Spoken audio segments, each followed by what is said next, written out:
Greetings, everyone. This is Rock and Roll Spot coming at you with the weekly comic round. We're at the end of our DC haul for this week, so let's kick things off with Dark Knights of Steel Allwinter number 5. Where we left off, Slade, Deathstroke, has been protecting young Alec Holland, but well, Alec had been taken by Ravager and Killer Frost for delivery to Vandal Savage, which is what Deathstroke was hired to do in the first place. And so, the issue opens with Slade, battered and bloodied, trying to escape from the Army of the Frozen Dead, when he's saved by an armored man, and with basically a flamethrower. It's in fact Wintergreen. Apparently, Wintergreen has been living in caves, and in a cave.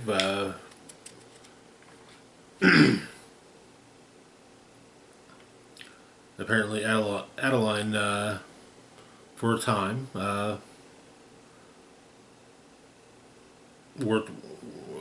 lived there and helped with building the place. But Wintergreen's been further digging. He's also written a history of what happened in the to get to that point. But his plan is, when it comes to stopping Magus Victor,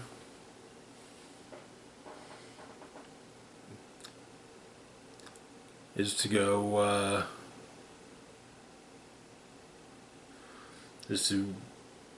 rather than go through the storm, but go under the storm.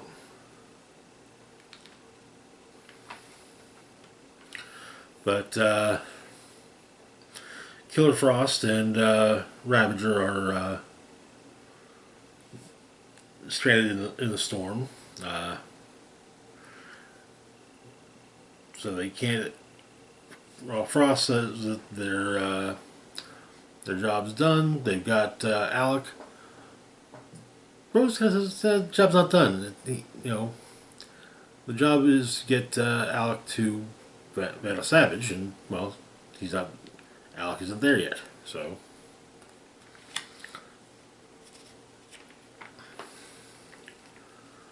And they're attacked by Wintergreen,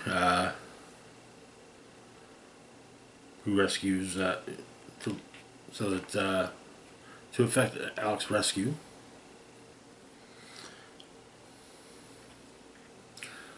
Of course, Wintergreen is not alone, and Slade puts a crossbow bolt through, seemingly through Killer Frost's chest. But Slade tries to make a peace offering to Rose, lays down his axe, and tosses out gives her the book. Apparently, it was written for Rose. But Vandal Savage wanted King Maxwell dead. It turns out that the truth of the matter is that Vandal Savage wanted King Maxwell dead. The sparkle would light the flames of his endless war.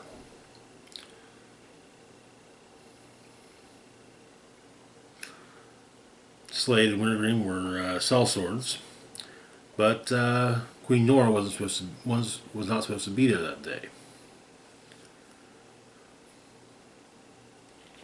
Lady Nora And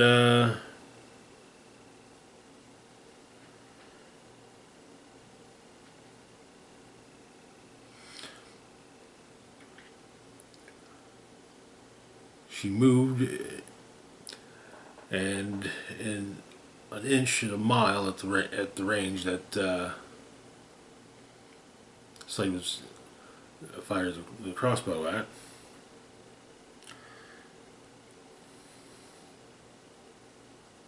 And Slade realized that one mistake can last a lifetime.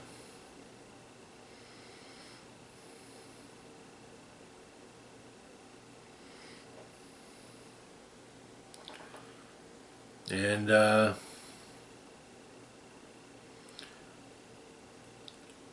that's why Slade didn't want Rose near him when she was growing up.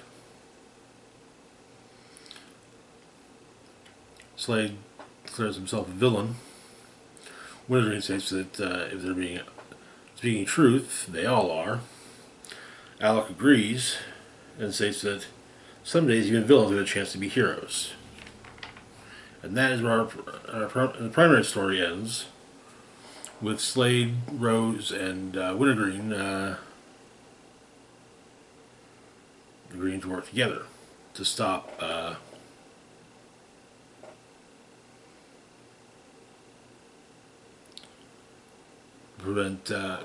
basically to reverse what's happened.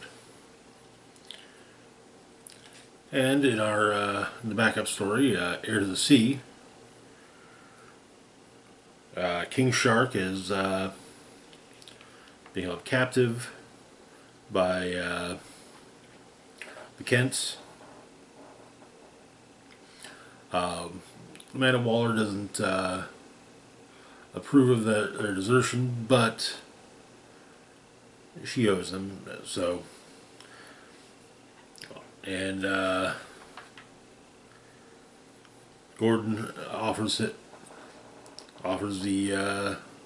family farm, which is it's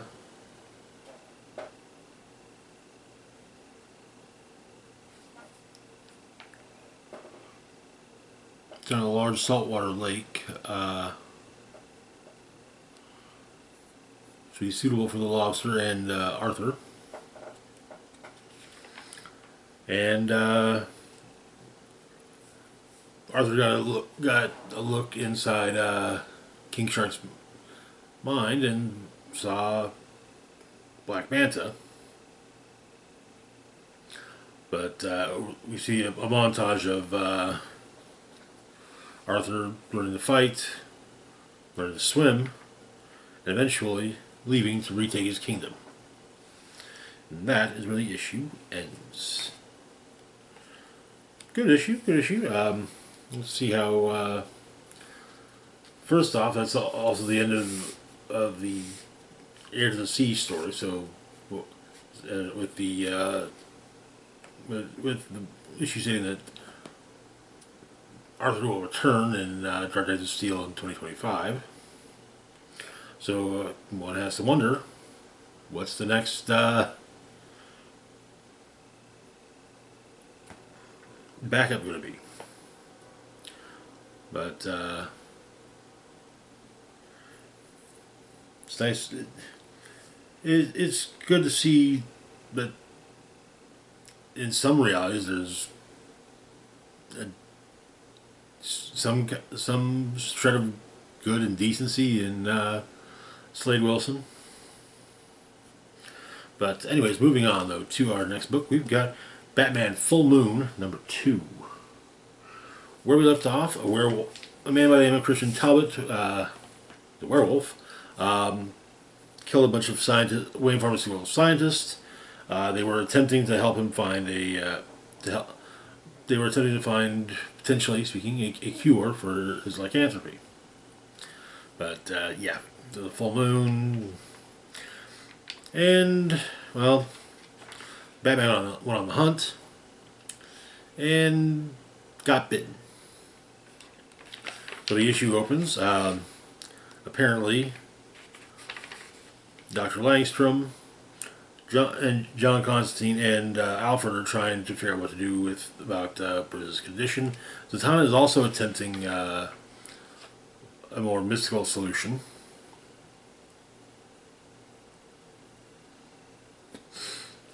John is, of course,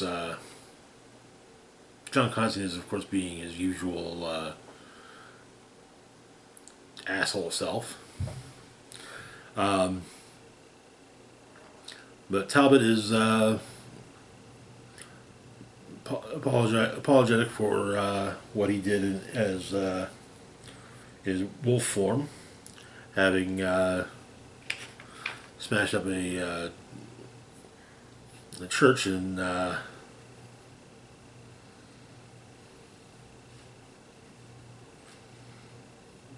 particular part of town.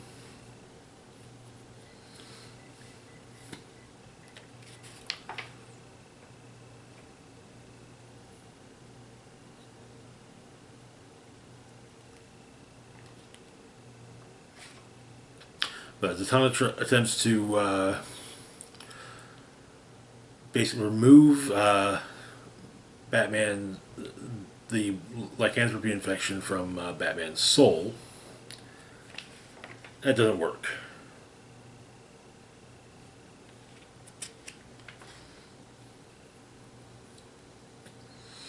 And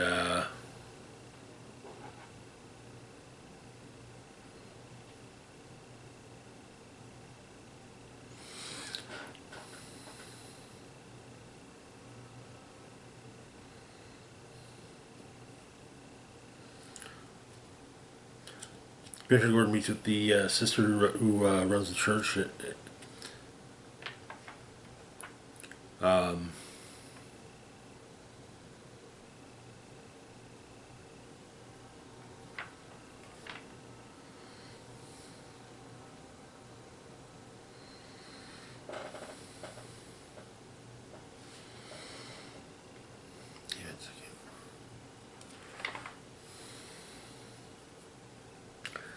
And Batman prepares to go off patrol again.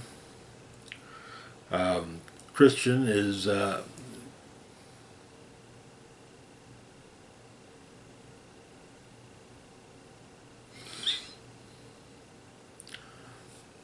looking to keep himself restrained when the full moon.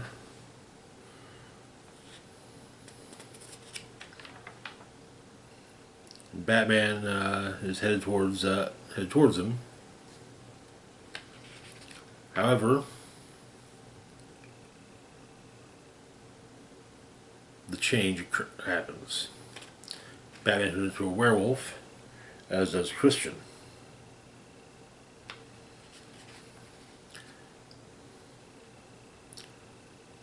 And Christian ends up killing the sister as she tries to talk sense into him.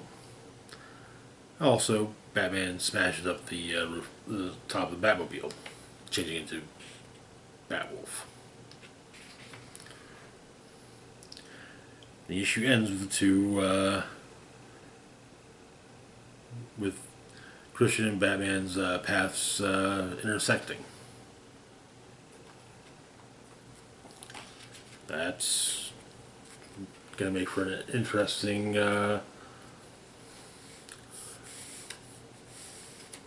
battle at the next issue. Moving on, though, to our last book for the moment, we've got Jenny Sparks, number 4.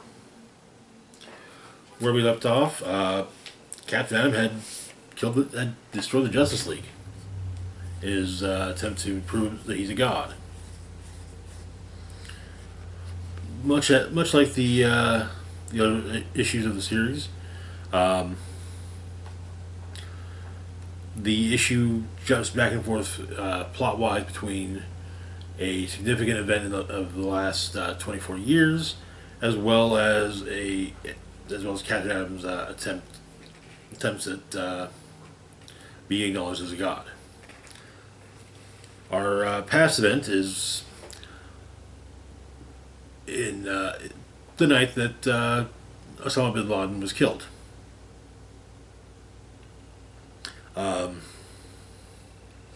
Jenny goes to visit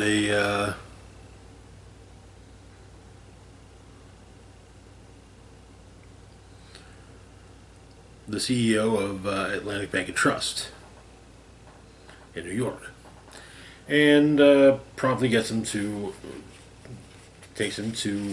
Georgia.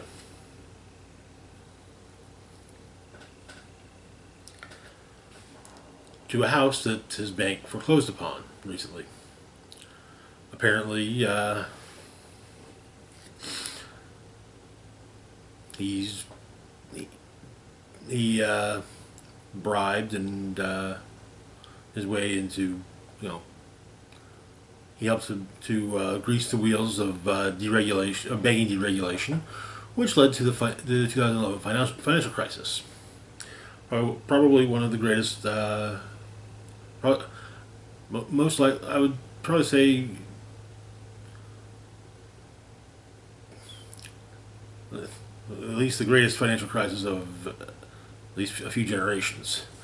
And she points out that his actions basically screwed everyone, screwed a generation, maybe even two generations out of their own piece of the American dream, buying a house.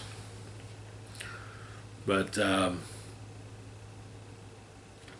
the present, Jenny shows up to bring coffee to the Captain's hostages, and he destroys it. But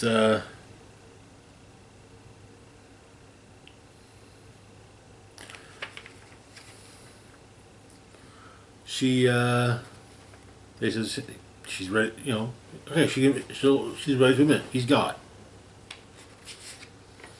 and want to talk about his demands.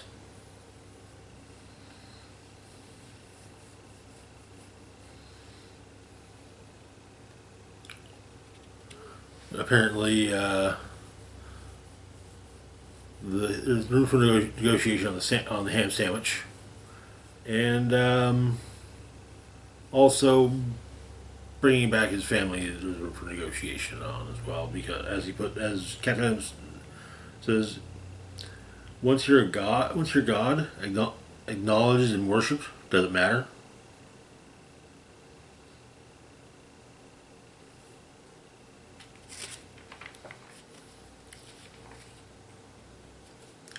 But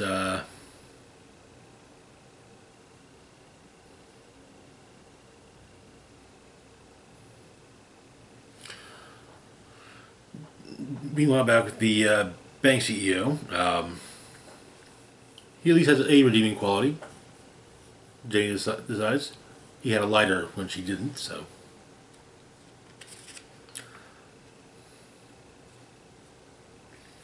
But Jenny says that she'll work on the demands, provided Captain gives up a couple hostages, and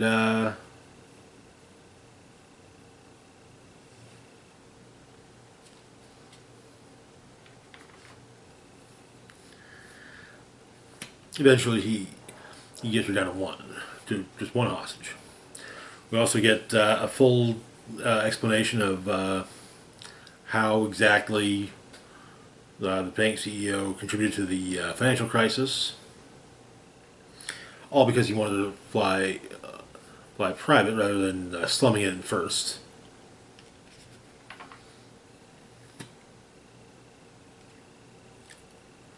And even with the financial crisis, he still manages to get to fly private.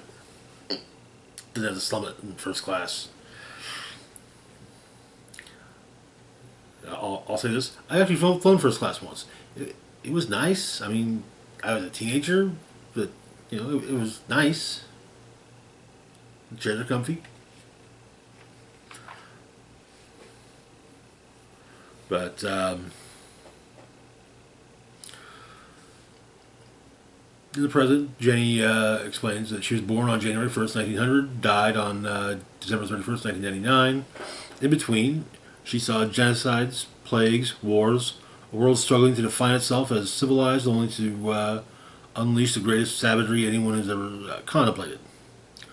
Discovering the secrets of creation, and then using it to hack down this fellow and that. Every moment of nobility was haunted by the arrogance of supremacy. To know anyone was just to know anyone was just knowing how to bury them. And she tried, labored to make something of it, tried to make it better, but she fell in the same imperialist trap as all the rest of them. Even as she was lowered into her grave, thinking she'd done good. And this is in response to Captain Adam threatening Jenny. And she explains that she's not going to die. She can't. Nothing that Captain Adam can do, Captain Adam or anyone else can do about that. Because all that she thought was done. It just kept plowing on.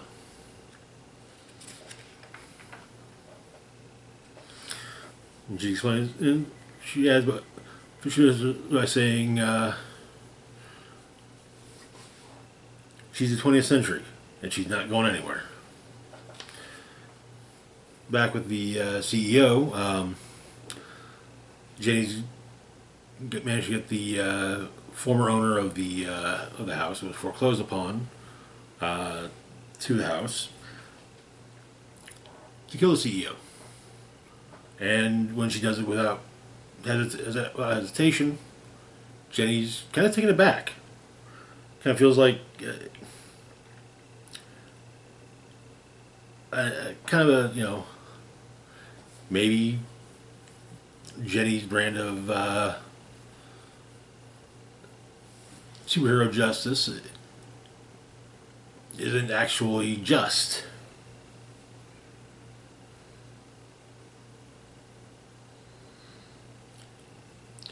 With Captain, like I said, he manages to talk Jenny down to one hostage being released, but she has to pick which one. Which Captain states is because that's what God does. But everyone made their own mistakes. And one of the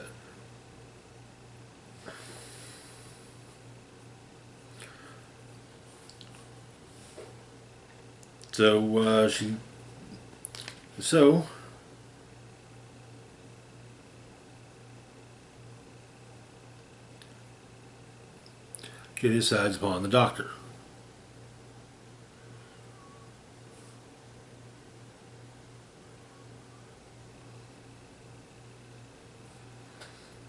And Jenny decides to show that, yeah, okay, fine. Captain was God. And she drops pretty and praise to him. And that is where the issue ends. Interesting. There was a comment recently, I believe, on last video with the Jenny Sparks video. Kind of said, it feels like Captain has in a space of no one knows what to do with him. Which, not entirely untrue, but also it helps that this is technically an Elseworlds story, so it doesn't really count. Anyways, that's to do it for now. As always, feel free to like, share, and subscribe. Links to my Facebook, Twitter, Blue Sky, Instagram, Mastodon, Patreon, and PayPal can be found in the description box down below. Big shout out to Patreon, patron Red Man's Penis. Thank you so much for your support. It is greatly appreciated. This is Rock and Roll Spock signing off saying, live long and rock hard.